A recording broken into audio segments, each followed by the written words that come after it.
ਦੋਸਤੋ ਮੁਸੀਬਤਾਂ ਕੌਮਾਂ ਤੇ ਆਉਂਦੀਆਂ ਹਨ ਔਰ ਸਿਆਣੇ ਲੋਕ ਉਹੀ ਹੁੰਦੇ ਹਨ ਕਿ ਜਿਹੜੇ ਉਹਨਾਂ ਮੁਸੀਬਤਾਂ ਦੇ ਵਿੱਚੋਂ ਆਪਣਾ ਰਾਹ ਬਣਾਉਂਦੇ ਹਨ।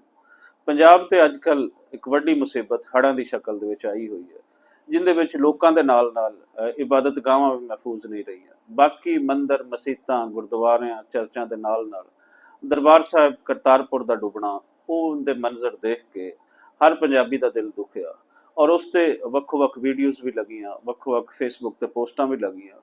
ਕੱਲ ਮਰੀਮ ਨਵਾਜ਼ ਸੀਐਮ ਪੰਜਾਬ ਪਾਕਿਸਤਾਨ ਦੇ ਉਹਨਾਂ ਨੇ ਇੱਕ ਹੰਗਾਮੀ ਪ੍ਰੈਸ ਕਾਨਫਰੰਸ ਕੀਤੀ ਔਰ ਉਹਦੇ ਵਿੱਚ ਗੁਰਦੁਆਰਾ ਸਾਹਿਬ ਤੋਂ ਪਾਣੀ ਕੱਢਣ ਦਾ ਹੁਕਮ ਫੌਰੀ ਜਾਰੀ ਕੀਤਾ। ਉਸ ਦੀ ਇਹ ਵੀਡੀਓ ਵੱਖੋ-ਵੱਖ ਸੋਸ਼ਲ ਮੀਡੀਆ ਐਪਸ ਤੇ ਲਾਈ, ਜਿਸ ਤੋਂ ਬਾਅਦ ਪਾਕਿਸਤਾਨ ਦੇ ਅੰਦਰ ਇੱਕ ਖਾਸ ਗਰੁੱਪ ਉਸਨੇ ਇਸ ਦੇ ਅੰਦਰ ਇਸ ਤੇ ਬਹੁਤ ਜ਼ਿਆਦਾ ਤਨਕੀਦ ਕੀਤੀ। ਲੇਕਿਨ ਮੈਂ ਪੁਰ ਉਮੀਦ ਸਾਂ ਕਿ ਜੋ ਇਹ ਕਿਹਾ ਜਾ ਰਹੀ ਹੈ ਇਹ ਹੋਏਗਾ। ਸੋ ਇਹ ਵੀਡੀਓ ਤੁਸੀਂ ਦੇਖ ਲਓ, ਮੈਂ ਇਸ ਦੇ ਇੰਤਜ਼ਾਰ ਦੇ ਵਿੱਚ ਸੀ। ਇਹ ਵੀਡੀਓ ਹੈ ਰਮੇਸ਼ ਸਿੰਘ ਅਰੋੜਾ ਹੋਰਾਂ ਦੀ। ਇਸ ਦੇ ਅੰਦਰ ਤੁਹਾਨੂੰ ਦਿਖਾਇਆ ਵੀ ਜਾ ਰਿਹਾ ਹੈ ਔਰ ਤੁਹਾਨੂੰ ਦੱਸਿਆ ਵੀ ਜਾ ਰਿਹਾ ਹੈ ਕਿ ਕੀ ਕੰਮ ਇੱਥੇ ਹੋ ਰਿਹਾ ਹੈ।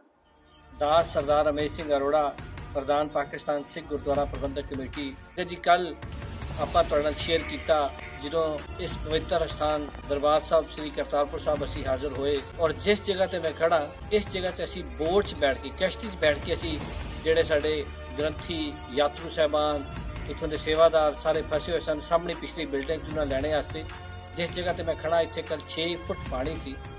ਅੱਜ ਸਵੇਰ ਸਾਡੇ ਮੁੱਖ ਮੰਤਰੀ ਪੰਜਾਬ ਦੇ ਨਾਰੋਵਾਲ ਦੀ ਧਰਤੀ ਤੇ ਆਏ, ਉਹਨਾਂ ਨੇ ਕਰਤਾਰਪੁਰ ਸਾਹਿਬ ਦਾ ਏਰੀਅਲ ਵਿਊ ਕੀਤਾ ਔਰ ਜਾਣ ਲੱਗੇ ਡਾਇਰੈਕਸ਼ਨ ਦੇ ਕੇ ਗਏ ਕਿ ਇਮੀਡੀਏਟਲੀ ਪਾਣੀ ਰਿਮੂਵ ਕੀਤਾ ਜਾਏ। ਉਹਦੇ 'ਚ ਉਸ ਮੀਟਿੰਗ ਵਿੱਚ ਪ੍ਰਧਾਨ ਮੰਤਰੀ ਪਾਕਿਸਤਾਨ ਜਨਾਬ ਸ਼ਹਿਬਾਜ਼ ਸ਼ਰੀਫ ਸਾਹਿਬ ਵੀ ਮੌਜੂਦ ਸਨ। ਜਿਹੜਾ ਅਸੀਂ ਮੋਦੀ ਸਰਕਾਰ ਤੋਂ ਮੰਗ ਕਰ ਰਹੇ ਸਾਂ ਕਿ ਮੋਦੀ ਸਰਕਾਰ ਜੀ ਸੰਗਤਾਂ ਭੇਜੋ, ਉਹਨਾਂ ਨੇ 2.5 ਲੱਖ ਕਿਊਸੈਕ ਪਾਣੀ ਭੇਜਿਆ। ਸੋ ਦਰਬਾਰ ਸਾਹਿਬ ਸ੍ਰੀ ਕਰਤਾਰਪੁਰ ਸਾਹਿਬ ਨਾਰੋਵਾਲ ਪਾਕਿਸਤਾਨ ਸੱਚੇ ਪਾਤਸ਼ਾਹ ਕਿਰਪਾ ਕਰਨ, ਕੱਲ ਤੱਕ ਇਹ ਸਾਰਾ ਪਾਣੀ ਇੱਥੋਂ ਅਸੀਂ ਕੱਢ ਲਾਂਗੇ। ਜੀ ਦੋਸਤੋ, ਜਿਵੇਂ ਕਿ ਤੁਸੀਂ ਇਹ ਸਾਰਾ ਕੁਝ ਦੇਖ ਲਿਆ, ਹੁਣ ਮੈਂ ਇੱਕ ਛੋਟੀ ਜਿਹੀ ਗੱਲ ਮੈਂ ਇੱਥੇ ਕਰਦਾ ਜਾਵਾਂਗਾ ਕਿ ਸਿਆਸਤਾਂ ਆਪਣੀ ਥਾਂ, ਲੇਕਿਨ ਜਦੋਂ ਤੁਹਾਡੇ ਤੇ ਮੁਸੀਬਤ ਆਉਂਦੀ ਹੈ ਤਾਂ ਤੁਹਾਨੂੰ ਯੂਨਾਈਟ ਹੋਣਾ ਪੈਂਦਾ ਹੈ।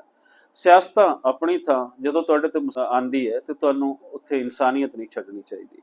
ਬਹੁਤ ਸਾਰੇ ਲੋਕ ਇੱਕ ਹੈ ਥਰਡ ਵਰਲਡ ਕੰਟਰੀਜ਼ ਦੇ ਅੰਦਰ ਇਸ਼ੂਜ਼ ਹੁੰਦਾ ਹੈ, ਸੋ ਇੱਥੇ ਵੀ ਇਹ ਹੈ ਕਿ ਆਪਣੀ ਪਾਰਟੀ ਦਾ ਬਾਬਾ ਉਹ ਉੱਤੇ ਰੱਖਣਾ ਹੈ।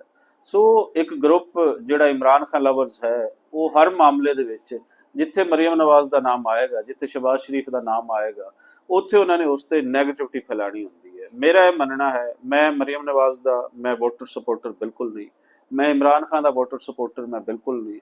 ਤਾਰੀਖ ਗਵਾਹ ਹੈ ਕਿ ਮੈਂ ਇਮਰਾਨ ਖਾਨ ਤੇ ਸਖਤ ਕ੍ਰਿਟਿਸਿਜ਼ਮ ਕੀਤੀ ਹੈ ਔਰ ਜਿਸ ਮੁੱਦਿਆਂ ਤੇ ਕ੍ਰਿਟਿਸਿਜ਼ਮ ਕੀਤੀ ਉਸ ਦੇ ਵਿੱਚ ਕਿਸੇ ਨੇ ਗਲਤ ਸਾਬਤ ਨਹੀਂ ਕੀਤਾ। ਮੈਂ ਮਰੀਮ ਨਵਾਜ਼ ਤੇ ਸਖਤ ਕ੍ਰਿਟਿਸਿਜ਼ਮ ਕੀਤੀ ਹੈ ਕਿਸਾਨੀ ਨੂੰ ਲੈ ਕੇ ਔਰ ਉਹ 100% ਉਹ ਵੇਲੇ ਨੇ ਸੱਚ ਸਾਬਤ ਕੀਤਾ ਹੈ। ਮੈਂ ਅੱਜ ਵੀ ਇਹ ਕਹਿੰਦਾ ਹਾਂ ਕਿ ਕਿਸਾਨੀ ਦਾ ਨਵਾਜ਼ ਸ਼ਰੀਫ ਫੈਮਿਲੀ ਨੇ ਬੁਰਾ ਹਾਲ ਕੀਤਾ ਹੈ ਔਰ ਇਹ ਵੇਲਾ ਸਾਬਤ ਕਰੇਗਾ, ਪੰਜਾਬ ਇਸ ਨੂੰ ਭੁਗਤੇਗਾ ਕਿ ਕਿਸਾਨੀ ਦਾ ਜੋ ਇਹਨਾਂ ਨੇ ਹਾਲ ਕੀਤਾ ਹੈ ਉਹਦਾ ਪੰਜਾਬ ਤੇ ਕੀ ਇੰਪੈਕਟ ਹੋਇਆ ਹੈ। ਲੇਕਿਨ ਇਹਦਾ ਮਤਲਬ ਇਹ ਨਹੀਂ ਹੈ ਕਿ ਮਰੀਮ ਨਵਾਜ਼ ਜੋ ਕਿਤੇ ਕੋਈ ਚੰਗਾ ਕਰੇ ਉਸ ਨੂੰ ਅਸੀਂ ਬੁਰਾ ਹੀ ਕਹੀਏ, ਜਾਂ ਕਿ ਕੋਈ ਮੁਖਾਲਫ ਪਾਰਟੀ ਦਾ ਕੋਈ ਬੰਦਾ ਕੋਈ ਚੰਗਾ ਕੰਮ ਕਰੇ ਤੇ ਉਸ ਨੂੰ ਅਸੀਂ ਲਾਜ਼ਮੀ ਬੁਰਾ ਹੀ ਕਹਿਣਾ ਹੈ। ਥੋੜਾ ਇਸ ਗੱਲ ਤੇ ਸੋਚਣਾ ਕਿ ਇਹ ਸੋਚ ਕੋਈ ਪੋਜ਼ਿਟਿਵਿਟੀ ਅੱਗੇ ਫੈਲਾਉਣ ਦੇ ਵਿੱਚ ਮਦਦ ਨਹੀਂ ਦਿੰਦੀ ਔਰ ਇਹਦੇ ਵਿੱਚ ਕਿਸੇ ਦਾ ਬੁਰਾ ਨਹੀਂ ਹੁੰਦਾ, ਇਹਦੇ ਵਿੱਚ ਤੁਹਾਡਾ ਆਪਣਾ ਬੁਰਾ ਹੁੰਦਾ ਹੈ ਕਿ ਤੁਸੀਂ ਇੱਕ ਜਕੜਨ ਦੇ ਵਿੱਚ ਕੈਦ ਹੋ, ਉਸ ਕੈਦ ਤੋਂ ਬਾਹਰ ਨਿਕਲ ਕੇ ਸੋਚ ਹੀ ਨਹੀਂ ਸਕਦੇ। ਇਸ ਵੇਲੇ ਇਸ ਕੌਮ ਤੇ ਮੁਸੀਬਤ ਦੇ ਪਹਾੜ ਟੁੱਟੇ ਹਨ। ਇਸ ਕੌਮ ਨੇ, ਪੰਜਾਬੀਆਂ ਨੇ, ਪੰਜਾਬ ਨੇ ਇਸ ਦੇ ਵਿੱਚੋਂ ਕਿਵੇਂ ਰਸਤੇ ਬਣਾਉਣੇ ਹਨ, ਇਹਦਾ ਸੋਚਣਾ, ਕਿਸੇ ਨੂੰ ਸਪੋਰਟ ਕਰਨਾ, ਕਿਸੇ ਦੇ ਬਾਜ਼ੂ ਬਣਨਾ, ਇਹ ਇਸ ਵੇਲੇ ਤੁਹਾਡੀ ਜ਼ਿੰਮੇਵਾਰੀ ਹੈ। ਅਦਰਵਾਈਜ਼ ਸੋਸ਼ਲ ਮੀਡੀਆ ਤੇ ਬਹਿ ਕੇ ਤਨਕੀਦ ਕਰਨਾ ਨਵਾਜ਼ ਸ਼ਰੀਫ ਫੈਮਿਲੀ ਤੇ, ਇਮਰਾਨ ਖਾਨ ਤੇ, ਜ਼ਰਦਾਰੀ ਫੈਮਿਲੀ ਤੇ, ਇਹ ਕਿਹੜਾ ਔਖਾ ਕੰਮ ਹੈ? ਇਹ ਤਾਂ ਸਾਡੇ ਅੱਜ ਕੱਲ੍ਹ ਦੇ 7-7, 8-8 ਸਾਲਾਂ ਦੇ ਬੱਚੇ ਵੀ ਕਰ ਰਹੇ, ਕਿਉਂਕਿ ਅਸੀਂ ਸਿਖਾਇਆ ਹੀ ਇਹੀ ਹੈ। ਅਸੀਂ ਕਿਸੇ ਤੇ ਕ੍ਰਿਟਿਸਿਜ਼ਮ ਕਰਨਾ ਇਹੀ ਸਿੱਖਿਆ ਹੈ, ਅਸੀਂ ਆਪਣੇ ਹਿੱਸੇ ਦੀ ਸ਼ਮਾ ਜਲਾਣੀ ਉਹ ਨਹੀਂ ਸਿੱਖੀ।